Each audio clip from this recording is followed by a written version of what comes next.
Hi guys, welcome to Taylor Talks Trades. Today we've got Graham from McCaig and Nelson, Civil Engineering and Groundworks. We're talking about how important it is to have self-confidence in business, sustainability in eco-homes and changing industry payment terms. I hope you enjoy. Alright Graham, welcome to Taylor Talks Trades. Thanks for coming on. No problem at all, good to be here. So I'll start where I always start. How did you get into the trade? So I got into the trade, watched my older brother work as a setting out engineer, and I saw him make good money. And then when I was at school, I didn't really know exactly what I wanted to do, and I kind of looked at him and thought, right, that's the sort of thing that I would like to do. I wasn't really motivated probably by the work he was doing. I just saw that he was earning, and I thought that's what I wanted to do. So I went to college and I went to university, and then I worked with him basically part-time in the process, and that's how I got into the trade of construction. Brilliant. And where was the developments then from starting off in the trade there? How did you end up becoming having McCaig and Nelson as I'm sure there's quite a wee bit in between there. So I kind of left. So when I left school, I went to college because I never had the brains to get into uni. So I went to college first. Then I was at uni for a year, and I came out there with a bachelor's in construction management. But during the process, I was working with my brother as well. Mm-hmm. So we worked on things like roads, and we were kind of doing like all the buildings for schools and stuff like that. Worked with a company called Ogilvy Construction when I came out of university. And then what I did there was that I went freelance because I went to Australia in 2008, around about the credit crunch. I left Ogilvy, and when I came back, it was a credit crunch and I couldn't get a job. Mm-hmm. So my brother said to me, why don't you just go freelance? You can basically go and do contract work. Yeah. So I just went on to a couple of jobs, basically doing contract work. Mm-hmm. And then you went on and you would kind of, I charge a day rate, and then I get better and I get more confident, and I started to get more contacts, and I bought a car, I bought a truck. Mm-hmm. And then I bought my equipment, and then I did that for the age of like 22 up to about the age of 28. And so I kind of went from kind of doing things like schools and hospitals to roads. Then I get into airports, and that was quite a niche market. Yep. So, and that was good because you get paid more money and you did a bit less work, but you had to travel, right? So that's what I like. So really in the early days, I was kind of motivated by money because I wanted to make good money. And I did that up to 28.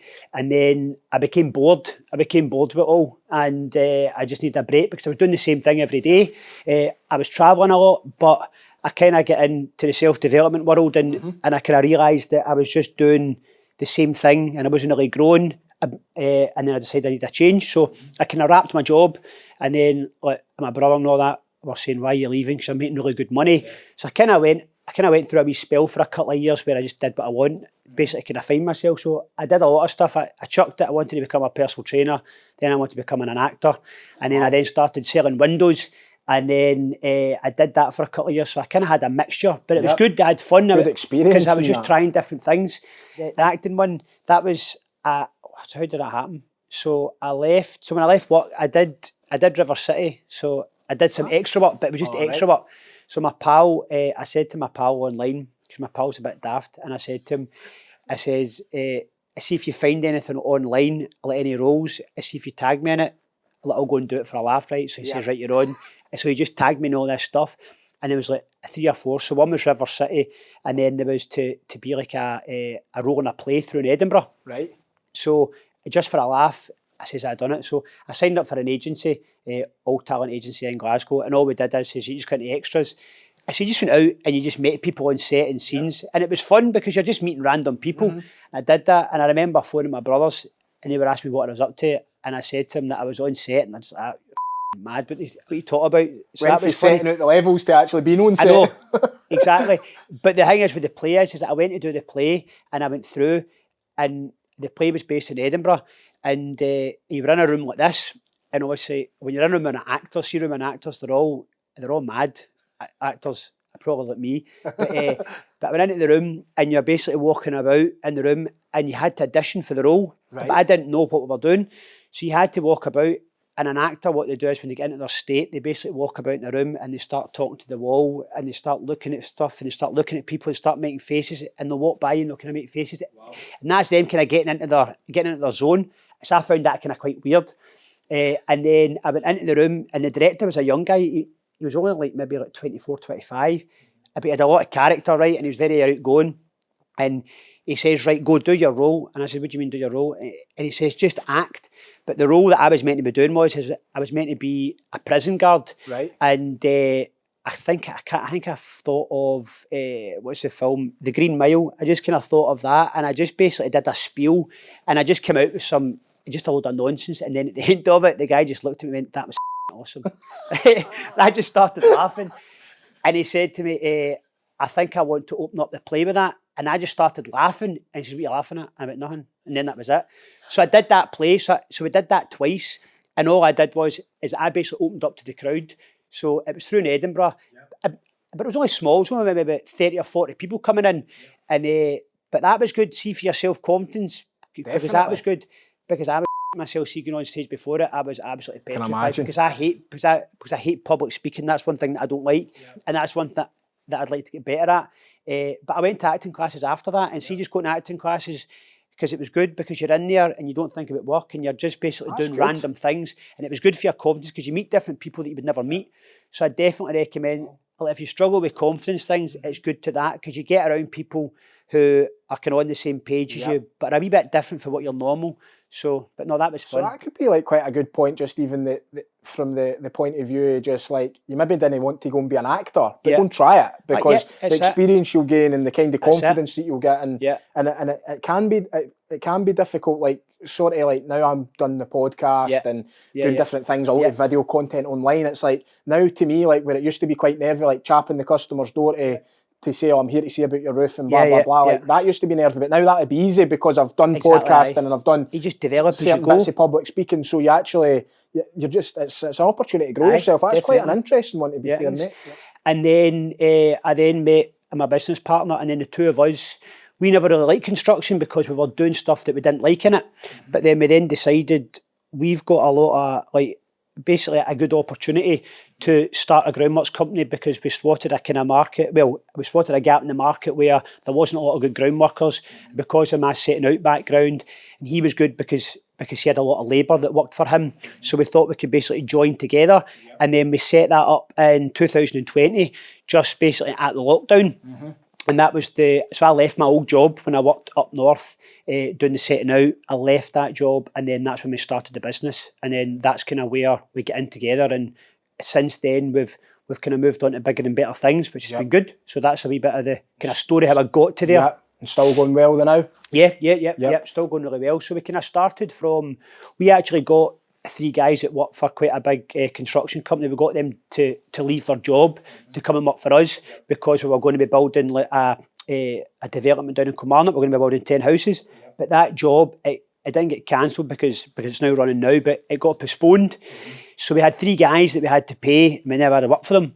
So we kind of used social media to get ourselves out there, and I kind of promoted a lot of the stuff that I'd done in the past, just kind of tell people a bit about myself, saying that if you needed any groundwork. So we started doing kind of small extensions for like 10 grand, 20 grand. And then we started doing driveways. And then just through using social media, we started to build up a bit of a brand. And then we got more contacts. So we kind of created a beast in the background there. And then we've now got, like, between the people who are self-employed and kind of working for it, about 20 to 30 guys, which is good. Good team. So it's a good team, but obviously you need to find work for them all the time. Yeah. But it's quite good as well, because my business partner, he's got a labour company. So if we don't need all the guys, they can go back to another job. So we've got a wee bit of flexibility there. So, but it's going well. But it's a steep old learning curve anyway. And I picked up there, like, so you kind of got out of the trade for a wee while and you came back in. I think probably there's maybe a wee golden nugget of advice for anybody looking to get into the trade. It's almost, get in, you were in there at 17, got your trade behind you. You can go on, you can go around the world if you want, you can come back and you can pick it up again. Is that, would that be your advice to others? Like, what would you be saying to somebody looking to get into the trade? I think it's good to have a trade. I don't think you should just do it just for the sake of it. So I think if you've got a passion, like, you've got people who they like joinery works, they like making things. So if you like that sort of thing, then you could do that. Because I'm useless when it comes to that, because I would never be a joiner, because I can't really see things. But I would definitely advise that if you have a skill that you're good at, or you have a passion for some kind of trade, then I think it is definitely good to do that. And it means that you could do it, and then you do it, but then you might not like it at the time, or you might not like it when you're finished. But you're not stuck in that, because you can obviously progress into different avenues within construction over time. Definitely. And what about sort of for anybody who's like maybe in the trade now? I think you maybe mentioned like when you were maybe around 28, it was like you'd been in it a while, you're doing the same thing. There'll probably be a lot of our listeners that's the same. They're already in the trade. They might feel a wee bit stuck, maybe wanting to go and start out on their own. What would your advice be to them to maybe go and do it? Aye. So I would say that, like, I think if you're working in a job just now and you want to go on your own, I think you can be doing a lot of stuff in the background before you leave. So you could potentially set up a business basically in the background, and it can just sit there so you're ready to go. You can open up your bank and stuff like that. You can start to build relationships that you're already doing anyway. You can speak to people who you could potentially see as a future client. If you can save money, obviously, so you've got money. So I'd say that if you wanted to leave, you'd want to have, like, say, I would like to say like a minimum 6 month wage behind you. But at the same time, see if you've not got any kids like me, and at the time you didn't have a girlfriend, then you can be a wee bit more risk apparent. So you can go for it a bit more. But if you've got a wife and kids, then it's obviously it's a bit more of a risk. But you need to get her support as well that you're going to do it. And I think that if you can obviously save money and you can maybe cut back on a few things, if you can say to each other that you might need to sacrifice a few things just in the meantime until you build up the brand. So I definitely think that if you work for somebody, I think that's a great way to basically build up yourself and build up your contacts, because I know guys that I've went to school with and college with, and they work with companies and they've left that company, and then they can then just get into their own work because they can just take, I don't like to use the word take, but because they've been good at their job, there's obviously enough work for everyone, and they can then just get other contracts because they've worked with a company. So I'd say that's my advice if you want to go and do your own. That's good. And what about sort of, so you obviously need a certain type of mindset to take that plunge, and it's probably, like you said, it's a bit more riskier if you're maybe got kids and stuff like that, and then everything's just going to be solely reliant on you going out and marketing and getting sales in and wearing all these different hats that you very quickly find that you need. What sort of mindset do you kind of need for that then? And I know you're big on your fitness and your sort of personal development. How's that tied in? Has that helped you to have that mindset to be able to step out and do it? So I left, I got a personal trainer when I was 28. So when I was younger, I used to be quite a bit overweight, and I never had a lot of confidence in myself. And then I got a coach when I was 28 because I wanted a six pack. I wanted to get in good shape. That's why I done it. And this guy taught me how to diet. You got his number, I might need. I'll send you his number. But he's down south, but I've got a guy up here as well who can look after you. But no, so I got a coach for 6 months, and it was a point, I remember I came out after, it was after New Year, and I used to just drink every weekend. When I say drink every weekend, I'd go out on a Saturday night and I would get blittered, and then you'd be rough all day the Sunday, and then you would still be struggling on the Monday. But I just did that for the best part of 10 years, like you do. And I just said, I'm a bit sick of it. I just felt as if I needed something. And I remember seeing like in my transformation picture online of this guy. So I basically messaged him, and I worked with him for 6 months. And in the 6 months, it was him that got me into personal development. So he got me to read 10 pages of a book and stuff like that. And I hated reading. But see, because my body was changing, and then I was starting to read stuff that was inspiring me, then I started to feel more confident in myself. So that was a big thing where I think that to go out on your own for me, then I had to have a lot more confidence in myself to do things, because if you don't like yourself, then it'll be hard for other people to like you as well. So to me, I think that's a big thing where if you can work on yourself and if you can get around people that are going to inspire and motivate you, then it will make the journey a bit easier, and you'll definitely be able to achieve more, because it's hard construction, right? And it's hard because you know yourself, you go into a site and you're working with people and you see how you're doing the day and like, and see when you listen to that, it's hard because you hear it all the time, and that's what you're used to. And I think that you need to try and get a team round about you, but at the same time, you can change with people round about you as well. But obviously, you need to change yourself first. So that's a wee bit that I would say about that. Makes sense, and I think you mentioned in our chat earlier, like maybe a bit like masterminds and things like that, and probably a bit of mentor. Stuff like that. That's big, and like I'm the same as yourself. Like to maybe go to like personal development seminars, books, audio books, podcasts, whatever it might be. And I think the more you can immerse yourself in that stuff, the sort of the more that it 100%. that it gives you a platform to kind of bounce off of. What's sort of next for you then? What's in the pipeline? What you? Well, so at the moment we've got quite a few big jobs. We're walking through in Edinburgh with a couple of big main contractors. We're also working down in Kilmarnock where we're building these eco houses as well. So that's a new thing. We've partnered up with a company over in Northern Ireland who is a company called Thermahouse, and because of obviously the rise in energy prices and things like that just now, we're now going to be building basically a house that will cost a lot less to live in, and it's a lot less running costs, so it's good for the environment. So that was the kind of main reason why that 2 years ago that I left my job to start up this, because we wanted to do that.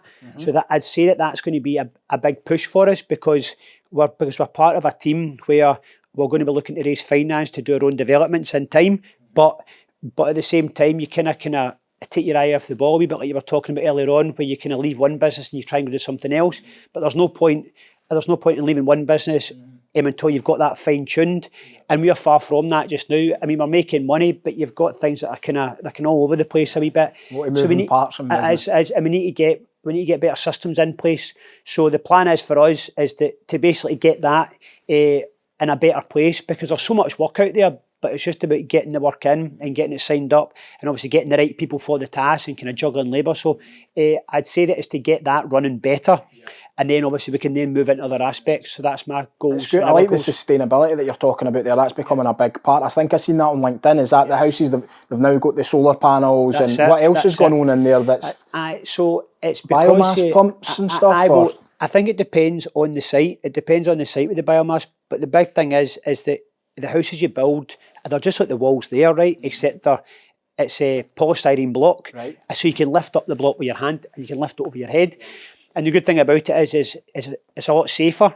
It's a lot less messy, because you don't need to load the brickies and make all the mess and stuff like that. Like at the end of the job, you could put all the rubbish basically in a big bag, and all that happens is that you'll do like a standard construction like anyone, where you'll put in your slab, your foundations, and then you'll then build the block on top of it. And instead of building 2 skins of block, you just sit in this block and it's got a gap in it, and then you then flood it with concrete, and then that's it. So in terms of that, it's very good airtight, it's good soundproof, and it's just a safer way as well. So the health and safety thing is good point as well. So that's a good selling point. So that's good. And what sort of people would be your kind of main clients that you would be wanting to work for? Is this kind of main contractors or? Well, do you know, I kind of had some the other day where I was thinking about where you do a lot of work for main contractors and it's good, but obviously the bigger the jobs you do, the longer the you're on.